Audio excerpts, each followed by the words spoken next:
Did Vio conclude that the greater good of the Church would be served with Luciani's death?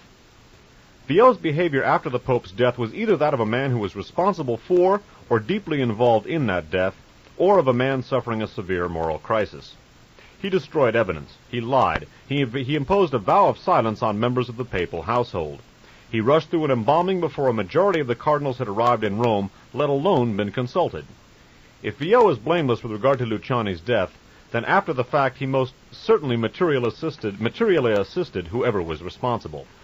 His actions and statements ensured that someone got away with murder. He himself clearly had a motive. It is also clear he had opportunity. In addition, by dint of his position as Camerlengo, he had virtually total control over immediate subsequent events or, as in the refusal to perform an official autopsy, non-events. It may well be that Vio's various illegal actions after the discovery of Albino Luciani's body were motivated by what Vio considered the paramount factor, the greater good of the Catholic Church. That is, if he saw clear evidence of murder, clear proof that Albino Luciani did not die a natural death, he may have acted to protect the Church. Many believe that this was the case. Even given that rationale, however, I would still contend that at the very least, morally, Vio appears to have been in need of help. Well, again, the theological factors here notwithstanding, basically setting those aside, I should say, it is obviously clear that, as Yallop has pointed out, that Vio's behavior in and around the time of the death of John Paul I was very, very, very suspicious.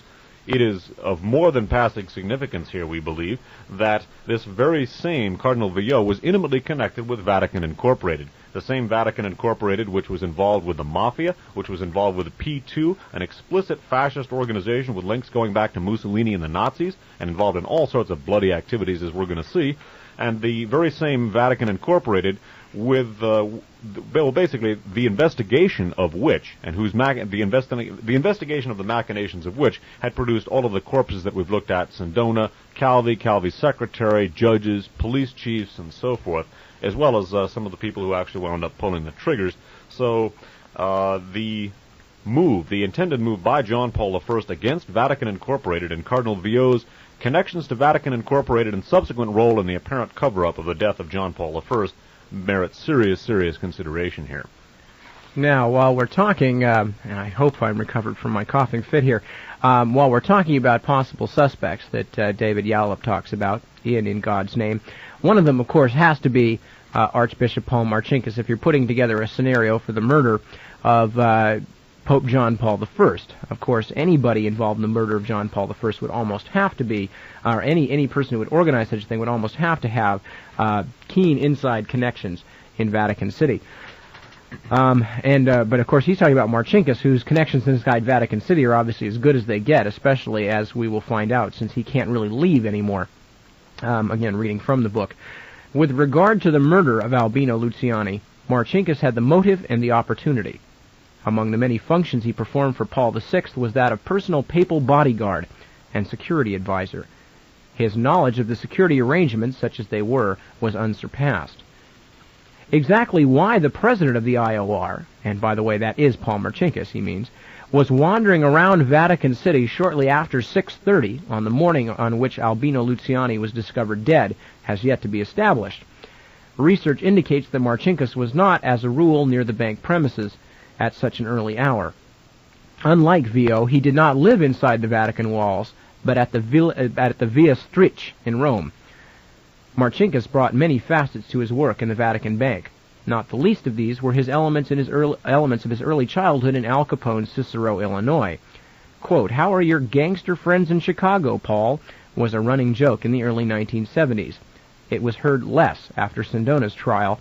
It is not heard at all since the Calvi debacle. So, but Marcinkus, one of the people, obviously, who stood to lose from Albino Luciani's investigation of IOR and moves against it, just happens to be walking around in the vicinity of the papal apartments at 6:30 in the morning, the day that Albino Luciani is discovered dead, and at this very time, Cardinal Vio is in the apartments tidying things up for the public. Again, consider the fact that he was not only the Pope's bodyguard and was intimately Paul VI, that is, bodyguard, and intimately familiar with Vatican City and all of the secret passages therein. There's some 30 secret stairways in the Vatican, pointed out by Yallop later in the book, or earlier in the book. But it should be noted also, perhaps, that Paul Marcinkus, it was also the bodyguard for Pope John Paul II when he was shot. So Marcinkus, a man very much around when the corpses begin hitting the ground. A pretty lousy bodyguard, you'd have to say, right? Well, unless his job is to guard just the body and not the life supposedly contained therein. There you go. At any rate, concluding, now obviously Albino Luciani was not able to move against the Vatican Bank, and the events concerning Roberto Calvi, the Ambrosiano tangle, Marcinkus, these all happened after the death of Pope John Paul I. Now, Pope John Paul II, Karol Wojtyla, the first non-Italian pope, basically canceled all of the proposed reforms that Luciani had in mind. On the contrary, he not only canceled them, but many of the people, including and especially Paul Marcinkus, had their power increased by Karol Wojtyla. Of the resolution of these events, David Rialop writes in the conclusion of In God's Name, by September of 1982, Marcinkus, who had never left the Pope's side during his visit to Britain in May and June, had become a virtual prisoner within the Vatican. He was replaced as organizer and advance guard of international papal trips. To have ventured out of Vatican City would have been to invite immediate arrest by the Italian authorities. Marcinkus continued to function as head of the Vatican Bank, and he declared that the Vatican did not and would not accept any responsibility for the $1.3 billion that had just disappeared. I would add, keep that in mind, because we're going to see refutation of that here in just a second. The fact that the Vatican was not responsible. Obviously, we've seen that they were. The Roman Curia refused to accept judicial papers that the Italian government attempted to serve on Marcinkus and others at the Vatican Bank. Protocol must be observed at all times, the Curia insisted, even when the theft of over $1 billion is involved. The papers would have to be handed to the Italian ambassador to the Vatican. Vatican City did establish a commission of inquiry after a great deal of prodding from the Italian government. Simultaneously, the Vatican Bank's own lawyers busied themselves with an inquiry. The Italian government had also created a commission of inquiry. By now, there were jobs for nearly everyone. The lawyers working for Marcinkus came up with their conclusions first. 1. The Institute for the Works of Religion had not received either from the Ambrosiano Group or from Roberto Calvi any monies and therefore does not have to refund anything. 2. The foreign companies indebted to the Ambrosiano Groups have never been run by the IOR, which has no knowledge of the operations carried out by the same. 3. It is established that all the payments made by the Ambrosiano Group to the aforementioned companies were made prior to the so-called letters of comfort. 4.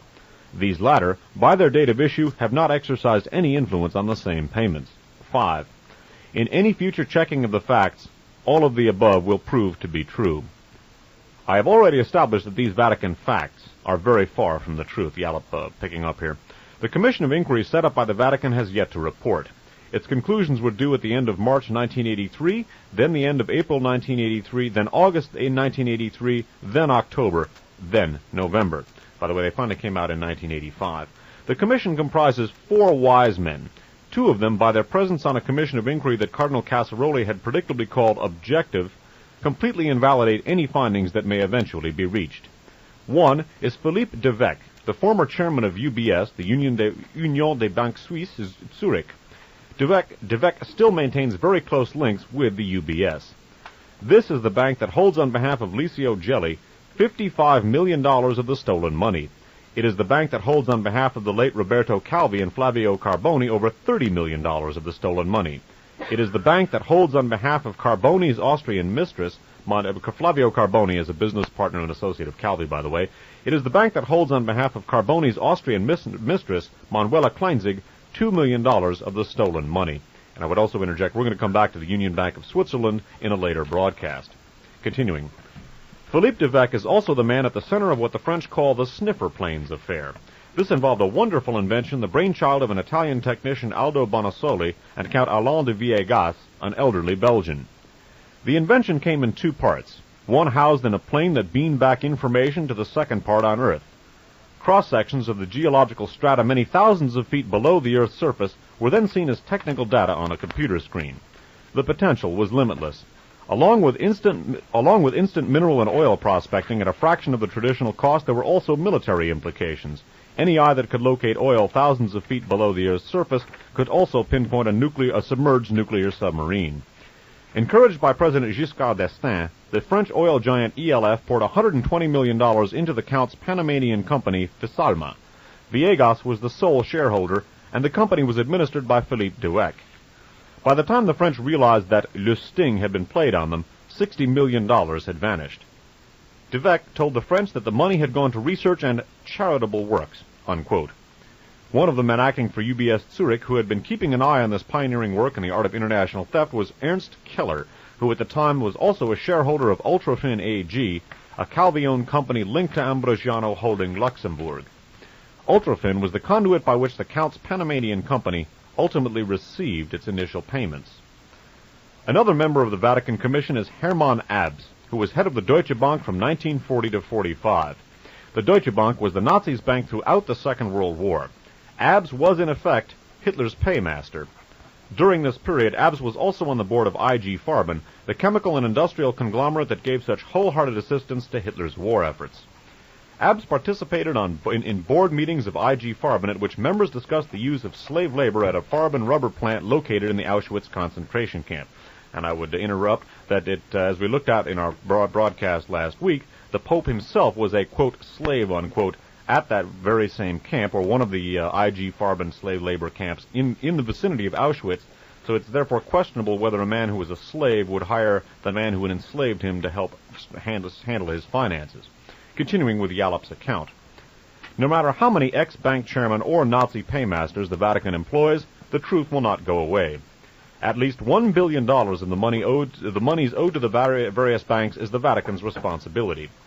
Perhaps the greatest irony of all is that no matter how much or how little the Vatican benefited from the phantom companies littered in Panama and elsewhere, it owned the companies when the debts were incurred. In fact, it has benefited vastly, but if the banks that are owed money are really determined to get it back, then they have only one logical course of action: sue the Vatican. More specifically, sue the Vatican Bank and Pope John Paul II for 85% of the profits. For 85% of the profits from the bank go directly to the Pope. At the time of Calvi's death, he was, according to subsequent sworn statements made by members of his family, negotiating with Opus Dei, which had agreed to buy the 16% of Banco Ambrosiano that the Vatican owned. If this deal had been completed, the $1.3 billion hole would have been filled, Calvi's empire would have remained intact, and Archbishop Paul Marcinkus would have been removed from office. Many, including Marcinkus, objected to that 11th-hour deliverance from such a quarter. Now, with Calvi dead, the Vatican has been wrangling with the Italian government and a consortium representing international banking for nearly 2 years. Eventually, in February of 1984, news that agreement had finally been reached began to filter out of the Geneva conference rooms. By mid-May 1984, the details were clear. The international banks will get back approximately two-thirds of the $600 million they had loaned Calvi's Luxembourg holding company. Of that, some $250 million will be paid by the Vatican Bank. The Vatican is due to hand over this sum on June 30th, 1984. This payment is being made by the Vatican on the basis of non-culpability, unquote, but in recognition of a moral involvement, unquote. The reader may care to re-examine the Vatican denials of any involvement recorded on page 322 in light of this impending repayment. This amount represents a loan made to the Vatican by Calvi's Peruvian bank, where there can be no possible dispute of the debt. The faithful should ignore the appeals that will undoubtedly be made in Roman Catholic churches throughout the world. All the Vatican Bank is doing is repaying a part of the vast amount of money it acquired through the activities of Calvi and Marcinkus. And still, the Vatican Bank has walked away from the entire affair with millions upon millions of dollars that represent a substantial amount of the still missing monies. At the time of this writing, Archbishop Paul Marcinkus still clings to office. He has been written off many times, yet he still survives. He still hides in the Vatican, afraid of being arrested by the Italian authorities in the event that he emerges. Word has reached me that Marcinkus recently appealed to the Italian courts asking for immunity from prosecution. I hope that before the Italian judiciary considers Marcinkus's plea, they obtain access to a still-secret report of negotiations between Italy and the Vatican City-State on the Ambrosiano bank failure. Possibly the most extraordinary information the report contains is the revelation that the secret and criminal agreement between Marcinkus and Calvi made in August of 1981 was not, as the Vatican would have the world believe, a singular aberration by a kindly archbishop toward a devout Catholic banker. Rather, the report will show that other similar agreements were made between the two men dating as far back as November of 1976. The criminal conspiracy, therefore, began during the reign of Pope Paul VI. These facts serve to underline powerfully what would have occurred if Albino Luciani had lived. Also hiding within the Vatican are the Archbishop's colleagues and partners in so many crimes, Luigi Menini and Pellegrini de Strobel. In such a manner does Pope John Paul II preside over his Vatican Bank in May of 1984. While all three men remain fugitives from Italian justice, the authorities have sequestered all Italian property belonging to Menini and de Strobel. All three are wanted by a wide range of Italian authorities in a number of cities. Yet another colleague, who would have also been promptly removed by Luciani if he had lived, Monsignor Donato de Bonis, the secretary of the IOR, is hiding within the Vatican walls from Turin magistrates who are investigating a $1 billion tax evasion scandal. De Bonis, who has had his passport withdrawn by the magistrates, continues, like his three colleagues, to work at the Vatican Bank. In such a manner does Pope John Paul II, to whom these men are answerable, preside over his Vatican Bank in May of 1984. Cardinal Ugo Poletti, P-O-L-E-T-T-I, the Cardinal Vicar of Rome, is another man that Luciani had decided to remove. In his case, too, there is ample evidence to illustrate the wisdom of Luciani's decision. Poletti was responsible for recommending to Andreotti, then Prime Minister, that General Raffaele Giudice, G-I-U-D-I-C-E, should be placed in command of the finance police. In this capacity, P2 member Giudice organized the $1 billion tax evasion scandal, diverting massive amounts of money to Licio Gelli. In 1983, Cardinal Poletti indignantly denied using any influence to get Giudice his job. The Turin magistrates then showed the Cardinal Vicar of Rome a copy of his letter to Andreotti. Poletti remains Cardinal Vicar of Rome. In such a manner does Pope John Paul II preside over the Roman Catholic Church in May of 1984. Well, several points to be made here very quickly, because the time is drawing to a close here. A commission was set up to supposedly investigate Vatican finances. The people on it are highly suspect. Two of the people, Philippe de Vec and who is the other person that they cited as being totally, Philippe de Vec and also, who is the other person? Cerari or Cerruti? Yes, Cerruti, okay. Were two of the people very close to the Vatican Bank. Cerruti was close to the Vatican Bank, but beyond that, Philippe de Vec, a person who is holding much of the stolen monies of Licio Gelli in his account at the Union Bank of Switzerland, to which we're going to come back.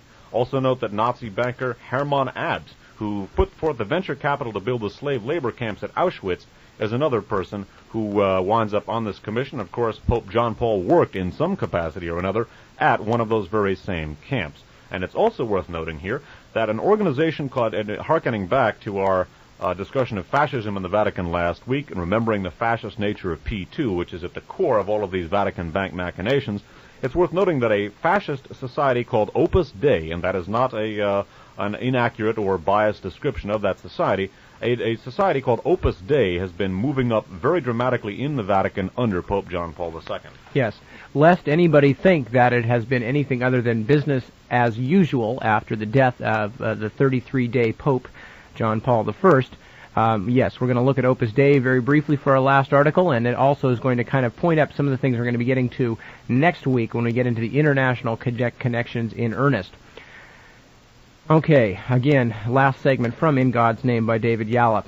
On July 25th, Albino Luciani had written on Opus Dei in Il Gazzettino, the Venetian newspaper. His remarks were confined to a short history of the movement and a discussion of some of the organization's aspirations toward lay spirituality. Bear in mind, too, as we're talking about the rise in the Church of Opus Dei, that Opus Dei is a lay organization. In other words, it's not made up of ordained priests, but of laymen. As to the more controversial aspects of Opus Dei, Luciani was either ignorant of them, which is unlikely, or was yet again displaying his sense of quiet discretion. With the election of Karl Wojtyla, quiet discretion has become a rare commodity. His espousal of Opus Dei, this is John Paul II, of course, his espousal of Opus Dei is well documented.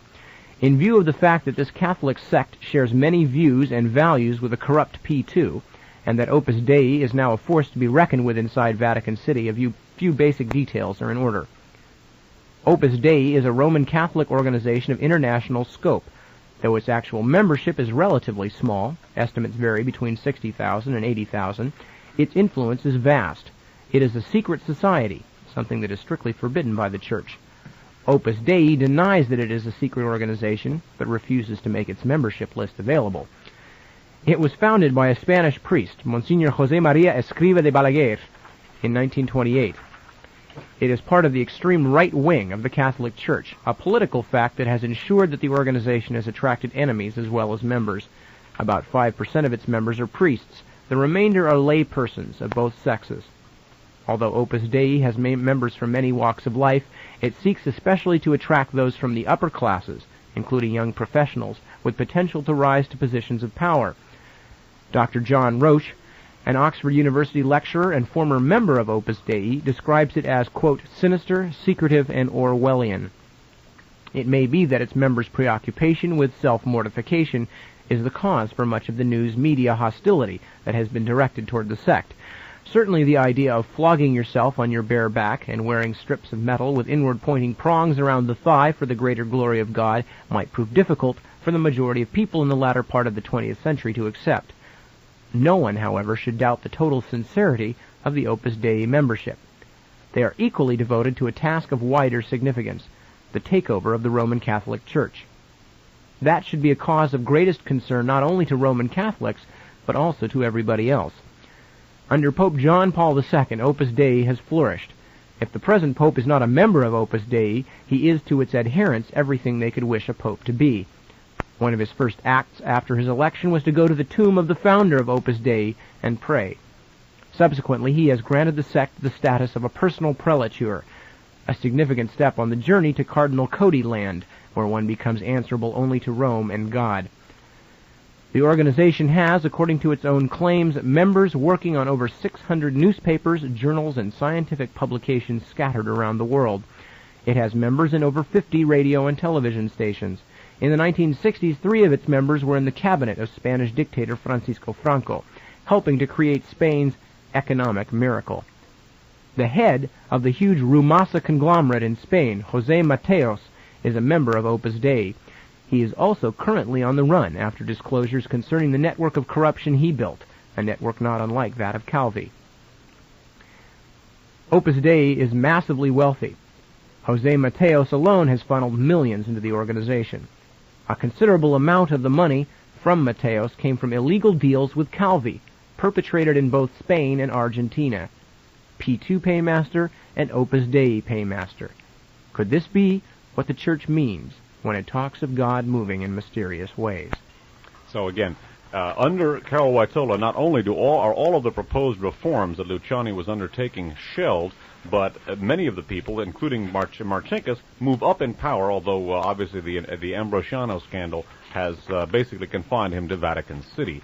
All of the other people continue to work for the Vatican Bank, even though they would be indicted and arrested by the Italian authorities if they were able to get their hands on them. And under the Pope, who worked at one of the slave labor camps around Auschwitz, an explicitly fascist lay society, Opus Dei, is moving up rapidly in its power within the Church. It's also worth noting that Opus Dei was very much involved with the overthrow of Salvador Allende in Chile. They played a key role in that. That basically winds things up. Obviously, it's 1 minute to midnight, so we really haven't got time to sum up much of anything to past what we've been doing. Again, this pretty much concludes the second of our 5-part series. Let me very quickly give you the DAVCOR address right at the end. All of our archive tapes, including the 5-part Pope shooting series, are or will be on file at a tape duplication service.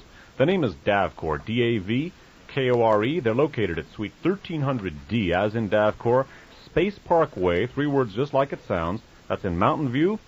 Zip code is 94043. The phone is 415-969-3030. Write or phone to the attention of Paul. And once again, DAVCOR, Suite 1300D, Space Parkway, Mountain View, California, 94043, 415-969-3030. That's right, and those of you out there who are listening to this tape, or actually listening to the live broadcast even, especially, may think that you have heard everything there is to hear about Vatican corruption. Wrong. Wrong. We have barely begun to scratch the surface of this incredible tangle, and the story just gets more and more bizarre, and the plot just gets thicker and thicker. So next week, be with us. Next Thursday at 7 p.m. when we come up with Part 3 of the Mediterranean Merry-Go-Round. We're going to play a song, and then we're going to sign off for the night. So we will see you next time on Radio Free America. Broadcasting from Foothill College, this is KFJC, Los Altos Hills. I get money from you to tickle your whim. It's also clear he had opportunity. In addition, by dint of his position as Camerlengo, he had virtually total control over immediate subsequent events or, as in the refusal to perform an official autopsy, non-events. It may well be that Vio's various illegal actions after the discovery of Albino Luciani's body were motivated by what Vio considered the paramount factor, the greater good of the Catholic Church. That is, if he saw clear evidence of murder, clear proof that Albino Luciani did not die a natural death, he may have acted to protect the Church. Many believe that this was the case. Even given that rationale, however, I would still contend that at the very least, morally, Vio appears to have been in need of help. Did Vio conclude that the greater good of the Church would be served with Luciani's death? Vio's behavior after the Pope's death was either that of a man who was responsible for or deeply involved in that death, or of a man suffering a severe moral crisis. He destroyed evidence. He lied. He imposed a vow of silence on members of the papal household. He rushed through an embalming before a majority of the cardinals had arrived in Rome, let alone been consulted. If Vio is blameless with regard to Luciani's death, then after the fact he most certainly materially assisted whoever was responsible. His actions and statements ensured that someone got away with murder. He himself clearly had a motive. It is David Yallop talks about in God's name. One of them, of course, has to be Archbishop Paul Marcinkus. If you're putting together a scenario for the murder of Pope John Paul I, of course, anybody involved in the murder of John Paul I would almost have to be, or any person who would organize such a thing would almost have to have keen inside connections in Vatican City. But of course he's talking about Marcinkus, whose connections inside Vatican City are obviously as good as they get, especially as we will find out, since he can't really leave anymore. Again, reading from the book. With regard to the murder of Albino Luciani, Marcinkus had the motive and the opportunity. Among the many functions he performed for Paul. Well, again, the theological factors here notwithstanding, basically setting those aside, I should say, it is obviously clear that, as Yallop has pointed out, that Vio's behavior in and around the time of the death of John Paul I was very, very, very suspicious. It is of more than passing significance here, we believe, that this very same Cardinal Vio was intimately connected with Vatican Incorporated. The same Vatican Incorporated which was involved with the Mafia, which was involved with the P2, an explicit fascist organization with links going back to Mussolini and the Nazis, and involved in all sorts of bloody activities, as we're going to see. And the very same Vatican Incorporated with, basically, the investigation of which, and the investigation of the machinations of which had produced all of the corpses that we've looked at: Sindona, Calvi's secretary, judges, police chiefs, and so forth, as well as some of the people who actually wound up pulling the triggers. So the intended move by John Paul I against Vatican Incorporated and Cardinal Vio's connections to Vatican Incorporated and subsequent role in the apparent cover-up of the death of John Paul I merits serious consideration here. Now, while we're talking, and I hope I'm recovered from my coughing fit here, while we're talking about possible suspects that